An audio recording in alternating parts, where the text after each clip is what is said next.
അറിയുന്നുണ്ട് ഇപ്പോഴത്തെ കുട്ടികൾ, അതാണ് വ്യത്യാസം. So they will listen to anything. അപ്പൊ അങ്ങനെ ഒരു പരിമിതികളൊന്നുമില്ല. അതിന്റെ ഏറ്റവും ഒരു എക്സാമ്പിൾ ആണ് എനിക്ക് തോന്നുന്നു 2013-15 ഇറങ്ങിയതാണെന്നാണ് തോന്നുന്നത്, മാണിക്യ ചിറകുള്ള, അതായത് ഇടുക്കി ഗോൾഡിലെ. അതെ, അതെന്ന് പറഞ്ഞാൽ ആ ഒരു സമയത്ത് പ്രേക്ഷക പ്രീതി ഇല്ല എന്നൊന്നും ഒരിക്കലും പറയുന്നില്ല. നല്ല വൈഡ് റേഞ്ച്, നല്ല മാഗ്നിറ്റ്യൂഡ് തന്നെ സ്വീകരിച്ചു. ഇല്ല, ഇപ്പോഴത്തെ അത്രയും. നമ്മളുടെ കരുണ എന്ന് പറഞ്ഞൊരു KMF നമ്മളുടെ ഒരു ഫെസ്റ്റിവലാണ്, ഒരു ചെറിയ 1 ഡേ കൺസേർട്ട്. അതില് നമ്മൾ ലൈവായിട്ട് പാടിയപ്പോഴാണ് പ്രേമിക്കുമ്പോൾ ഇത് പിന്നീട് വീണ്ടും അതൊരു ഇത് വന്ന് ഇതുപോലെ തോന്നിയത്. അങ്ങനെ ഓരോ ഘട്ടമുണ്ട് ഓരോ പാട്ടിന്. പിന്നെ അതൊക്കെ ഇപ്പോൾ കുട്ടികളാണ് കൂടുതൽ പാടുന്നത്. ചെറിയ പയ്യന്മാര് ഗിറ്റാറൊക്കെ വായിച്ച് പാടുന്നു, ഓരോ ക്യാമ്പിലും ഓരോ ഇതിലൊക്കെ പാടുന്നു. ചില പാട്ടുകൾ ഇപ്പോൾ പുലരാൻ നേരമാണെങ്കിലും കുട്ടികളാണ് പാടുന്നത്. പിന്നെ മറ്റേ മാണിക്യച്ചിറകുള്ള, പിന്നെ കാണാമുള്ള ഉൾനീറും എന്ന് പറഞ്ഞിട്ടൊരു സോൾട്ട് ആൻഡ് പെപ്പറിലെ പാട്ട്, അതൊക്കെ എത്രയോ റീലുകൾ ഇപ്പോൾ വരുന്നു. അപ്പൊ അത് കുട്ടികൾക്ക് അങ്ങനെയൊന്നും ഇല്ല ശരിക്കും. സാറ് പറഞ്ഞത് കമ്പോസേഴ്സ് മെഡലിയെ പറ്റിയായിരുന്നു.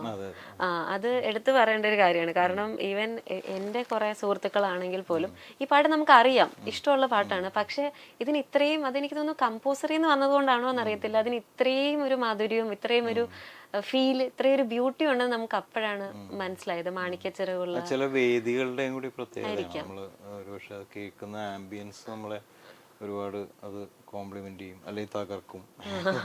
അതെ, ഒരു കമ്പോസർ തന്നെ നമ്മളൊരു പാട്ട് പാടുവാണെങ്കിൽ കുറച്ചും കൂടെ അതിനെ ഹെൽപ്പ് ചെയ്യുമെന്ന് സാറിന് തോന്നിയിട്ടുണ്ടോ?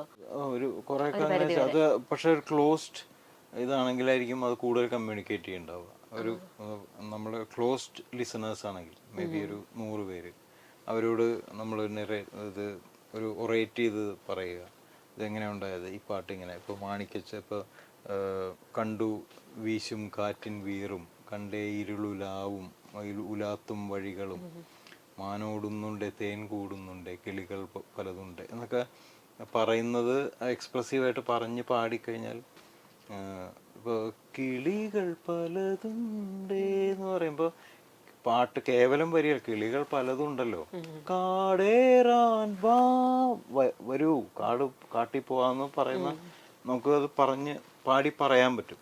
അപ്പൊ അങ്ങനെ ചില ഘട്ടങ്ങളിൽ അത് രസമായിരിക്കും. സാറിന് മാണിക്യച്ചിറകുള്ള രണ്ടുപേരും പാടാൻ. മാണിക്യച്ചിറകുള്ള മാറത്ത് കുറിയുള്ള വായാടി പക്ഷിക്കൂട്ടം വന്നു പോയി, കാടുന്നു കാണാനായി കൂടുന്നു കൂട്ടാനായി, ആകാശപ്പുഴ നീന്തി കുതിച്ചുപോയി, ഏഹേ കണ്ടു മലനീര, ഓഹോയ് കണ്ടു താഴ്വര, മാമരം കണ്ടേ ചോല കണ്ടേ, ഇലകൾ കണ്ടേ കായ്കളും, ഓ തന്തീനത്താനേ താനാനേ തന്തീന താനിന്നാനിന്നാനേ. Thank you so much sir. തീർച്ചയായിട്ടും ആ ഒരു കാടിന്റെയും ആ മലയുടെ എല്ലാം, പ്രത്യേകിച്ച് സാർ മുമ്പേ പറഞ്ഞ പോലെ ഹൈ ഒക്കെ പോകുമ്പോൾ നമുക്ക് ശരിക്കും അത് ഫീൽ ചെയ്യുന്നുണ്ട്, ഒരു മലയിൽ കയറുന്ന പോലൊക്കെ ഒരു ഫീലിംഗ് ഉണ്ട്. അപ്പം സാറിന് ഇപ്പം ഈ ഒരു പാട്ടിനെ പറ്റി പറയുകയാണെങ്കിൽ തീർച്ചയായിട്ടും ഒരു സുഹൃത്ത് വലയങ്ങളിലൊക്കെയാണ്, ഇപ്പം ഇൻസ്റ്റാഗ്രാം ആണെങ്കിലും സോഷ്യൽ മീഡിയയിലൊക്കെ ആണെങ്കിലും കൂടുതലൊരു ഫ്രണ്ട്ഷിപ്പിനെയൊക്കെ പോർട്രേ ചെയ്യുന്ന ഒരുപാട് ഫോട്ടോസിനൊക്കെ നമുക്ക് ബാക്ക്ഗ്രൗണ്ട് സ്കോർ ഒക്കെ കൊടുക്കാമല്ലോ. അപ്പം അപ്പോഴൊക്കെയാണ് ഈ ഒരു പാട്ട് നമ്മൾ കൂടുതലായിട്ട്, പ്രത്യേകിച്ച് സുഹൃത്തുക്കളുമായിട്ട് ഒരു യാത്രയൊക്കെ പോകുമ്പോഴാണ് കൂടുതലായിട്ട് ഈ ഒരു സോങ്, അതിൻ്റെ ആ ഒരു ഈ ഒരു ഇവിടെ നിന്നത് ഇവിടെ എത്തിയെന്ന് തന്നെ നമുക്ക് പറയണം. കാരണം ഈ ഒരു കാലം മാറിയപ്പം ആ ഒരു ചേഞ്ച് ശരിക്കും നമ്മൾ എടുത്തു പറയേണ്ട ഒരു കാര്യം തന്നെയാണ്. അപ്പം സാറിന് ഏതെങ്കിലും ഒരു വർക്ക് ഉണ്ടോ സാറ് അത് കമ്പോസ് ചെയ്ത സമയത്ത് സാറിന്റെ മനസ്സിനോട് ചേർന്ന് നിൽക്കുന്ന, ഈ ഒരു എല്ലാ പാട്ടുകളും ഉണ്ടായിരിക്കും, ഓഫ് കോഴ്സ് ഒരെണ്ണം എടുക്കാൻ ബുദ്ധിമുട്ടായിരിക്കും, എന്നാലും ഏതെങ്കിലും 1-2 വർക്ക്സ് ഉണ്ടോ മനസ്സിനോട് കുറച്ചും കൂടെ അധികം, എന്തെങ്കിലും അതിന്റെ സ്റ്റോറിയോ എന്തെങ്കിലും ഉണ്ടോ ഷെയർ ചെയ്യാനായിട്ട്? അത് ഓരോ പാട്ടിനും ഓരോ കഥകളുണ്ടാവും. അപ്പൊ എല്ലാത്തിനും ഒന്നുമില്ല, ചിലപ്പോൾ അവർ പോലെ ചെയ്തു പോകുന്ന പാട്ടുകളുണ്ടാവും. നമുക്ക് മാനസികമായിട്ടും ചിലപ്പോൾ ആ കമ്പനി നമുക്ക് അത്രയ്ക്ക് ഇൻഫ്ലുവൻസിങ് ആവണമെന്നില്ല, ഇൻസ്പയറിങ് ആവണമെന്നില്ല.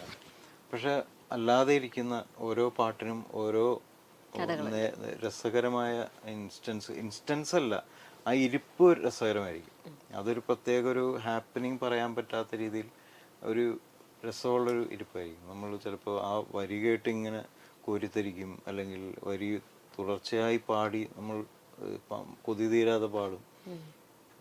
ചില അങ്ങനെയുള്ള വരികളുണ്ടാവും. ഇപ്പോൾ അത് ഒരു ഇൻസ്റ്റൻസ്, ഒരു എന്താ ഇപ്പോൾ ഒരു സംഭവം എന്ന് പറഞ്ഞിട്ട് പറയാൻ ബുദ്ധിമുട്ടായിരിക്കും. ചില പാട്ട് ഇപ്പോൾ ചില ശ്രദ്ധിക്കപ്പെടില്ല പാട്ട്, ചില പാട്ടുകൾ. ഇപ്പോൾ മുന്തിരിവള്ളികൾ തളിർക്കുമ്പോൾ എന്ന് പറഞ്ഞ സിനിമയുണ്ട്. അതിൽ ഒരു പാട്ട് ചെയ്തിട്ടുള്ളത് ഒരു പുഴയരികിൽ എന്ന് പറഞ്ഞ പാട്ടുണ്ട്. അത് ആരും അധികം കേൾക്കാത്തൊരു പാട്ടാണ്. ബട്ട് എനിക്ക് വളരെ ഇഷ്ടമുള്ളൊരു പാട്ടാണ്, വളരെ വളരെ ഇഷ്ടമുള്ളൊരു പാട്ടാണ്. റഫീഖേട്ടൻ എഴുതിയത്. ഒരു പുഴയരികിൽ ചെറുതണലുകളിൽ നിന്നിടാമൊരു നിമിഷം എന്നൊരു പാട്ടുണ്ട്.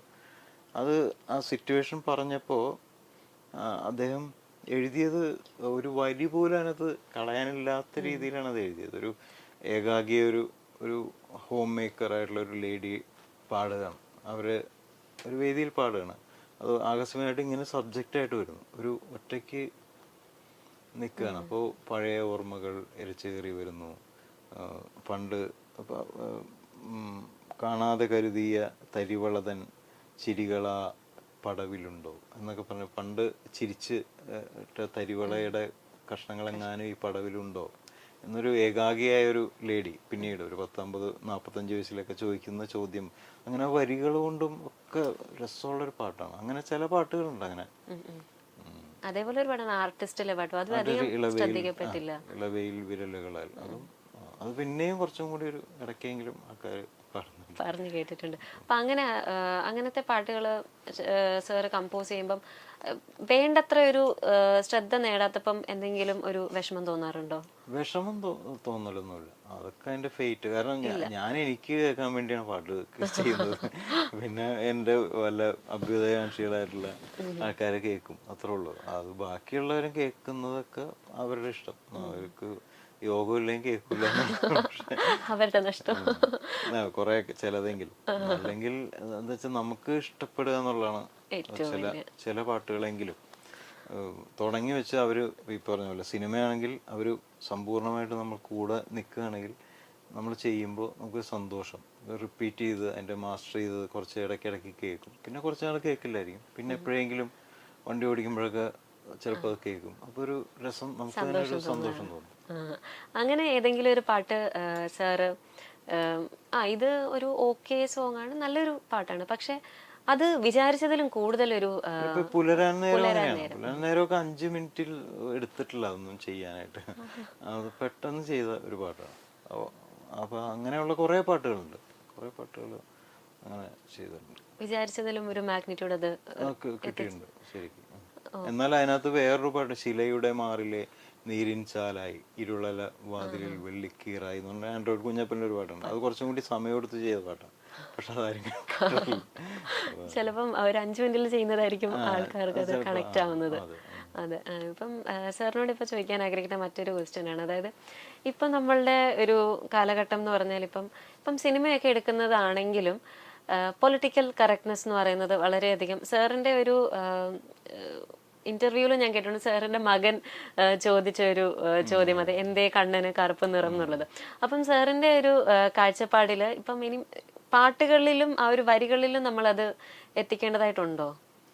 സിനിമാ പാട്ടുകളിൽ എന്ന് വെച്ചാല് നമ്മളിപ്പോ പൊളിറ്റിക്കലി ഇൻകറക്റ്റ് ആയിട്ടുള്ള ഒരു ക്യാരക്ടർ പാടുന്നതാണെങ്കിൽ അങ്ങനെ തന്നെ ചെയ്യേണ്ടി വരില്ലേ? സോ സിനിമയുടെ ഒരു പ്രത്യേക സീനോ ഒരു പ്രത്യേക വരികളോ ആവണമെന്നില്ല അതിന്റെ ഡിസിസീവ് ആയിട്ടുള്ള. ടോട്ടൽ സിനിമയിൽ ഈ പാട്ടോ ഇല്ലെങ്കിൽ ഈ വരിയോ എന്താണ് ചെയ്യുന്നത്, ഇല്ലെങ്കിൽ ഈ ക്യാരക്ടറോ എന്താണ് ചെയ്യുന്നത് എന്നുള്ളത് നമ്മൾ അന്വേഷിക്കേണ്ടതെന്ന് എനിക്ക് തോന്നുന്നു. അപ്പൊ അങ്ങനെ നോക്കുമ്പോൾ ചിലത് politically end of the day politically incorrect ആയിരിക്കും, ചിലത് ആ സിനിമയ്ക്ക് വേണ്ടി പൊളിറ്റിക്കലി ഇൻകറക്റ്റ് ആകുക എന്നുള്ള സിനിമയുടെ ആവശ്യമാണെങ്കിൽ എന്ത് ചെയ്യാൻ പറ്റും, അത് ചെയ്തേ പറ്റുള്ളൂ. അങ്ങനെ നമ്മൾ ആലോചിക്കും. പെട്ടെന്ന് എന്തിനും ഏതിനും എടുത്ത് കയറി അതിനെ ചോദ്യം ചെയ്യുന്നതിന് കാര്യമുണ്ടെന്ന് തോന്നുന്നില്ല. ക്രിയേറ്റീവ് സ്പേസിൽ അതൊക്കെ കൂടുതൽ അത്രയ്ക്ക് എനർജറ്റിക് ആയിട്ട് വർക്കാവുമെന്ന് എനിക്ക് തോന്നുന്നില്ല.